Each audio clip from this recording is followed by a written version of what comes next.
we have to be effective to be understood, and we have to be understood to be effective. And just a little lesson in dynamics, a little theory lesson. Human beings are people. We're predators. We're pack animals. We're pedestrians. And we're primates. I don't know how it all came out with P's, but that sure did it that way that time, didn't it? So what that means, when I say that, to give you a perspective of who we are as a species, it's natural as a primate for us to monkey see, monkey do. And then also, it's natural for us to lean, pull, grip, and grapple. Lean, pull, grip, and grapple, okay? Horses are prey animals, and they're herd animals. They're a precocial species, which means they're full faculty learners at birth. And they are born skeptics, cowards, claustrophobics, and panicaholics by nature in various degrees. So the worst thing that a panicaholic or a claustrophobic and a panicaholic would want anybody to do is do something quickly.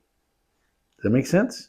So just kind of walking a minute or a mile in your horse's horseshoes, I want you to think about it from their perspective. In order to motivate a horse to do what we want, let's say you want him to move, we're going to need to put some polite and passive persistence in the proper position in order to influence him to move in the direction we want him to do, whether we're on the ground or in the saddle.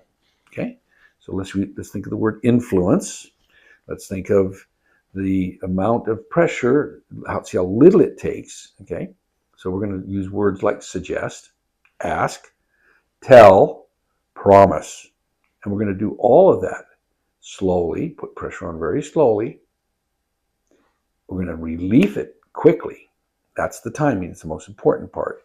And what we're going to be able to do is understand that we can make a game out of suggest, ask, tell, promise, okay? And what we can do is we can do all of that in a very passive way without getting emotional, without getting upset, without getting scared, without getting mad. So that's the secret, is we have to be kind of Clint Eastwood, make my day kind of partners for your horse. So if we're going to play with your horse's nature, we're going to need to understand his long body. We're going to need to put either steady pressure or rhythmic pressure, or a combination thereof, a little bit like a guitar. Steady pressure up here, rhythmic pressure down here. The guitar does not just play by itself, at least mine doesn't. And if I just use steady pressure, nothing much happens, and I can't just wang around on all the strings either without something up here. So we have to be able to understand the difference.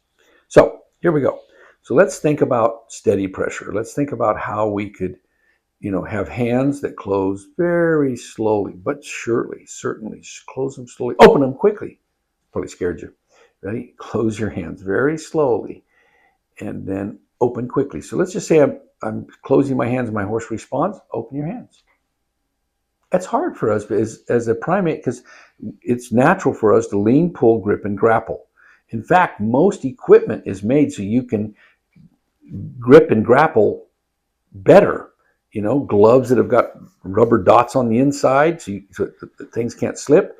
Reins that are the little crisscrosses in them and little blocks so you can hold on. I'm the other way.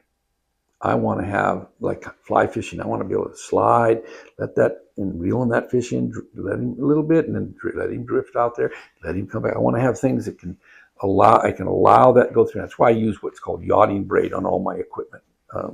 My reins, my 12-foot ropes, my 22-foot ropes. This is made to allow the horse, when he feels like he's getting too much pressure and he's going to panic, he feels claustrophobic, we can allow him to drift away.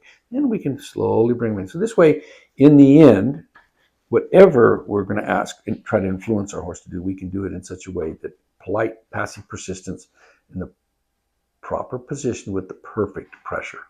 Okay? Let's just say you're on the ground and you're asking your horse to move over. All right? So you might just touch him as light as a fly. You can see a fly landing on you. How that could, what's going on, right? We've all had a fly influence us. Hey, get off there. Horses shake their hip, got a fly on there, they shake their hip. Okay, so think about just trying it like a fly. That doesn't work. Keep pressing a little more like a mosquito, then a little more. Think of like a little blackbird. They landed on you, and how in order to hang on, you'd have to grip.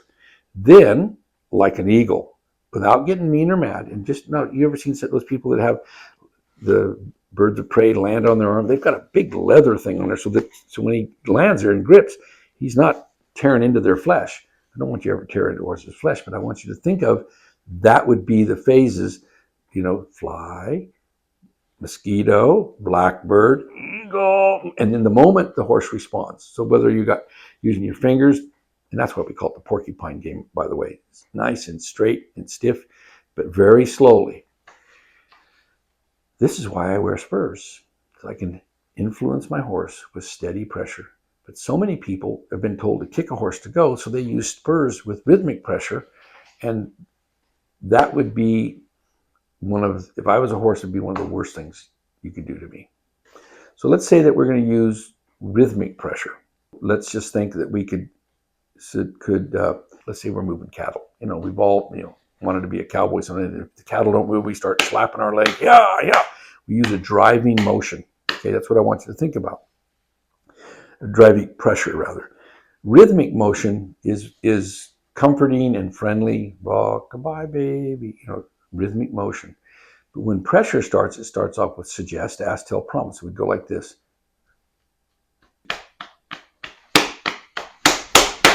Okay, you see how I did that? I didn't get mean, I didn't get mad.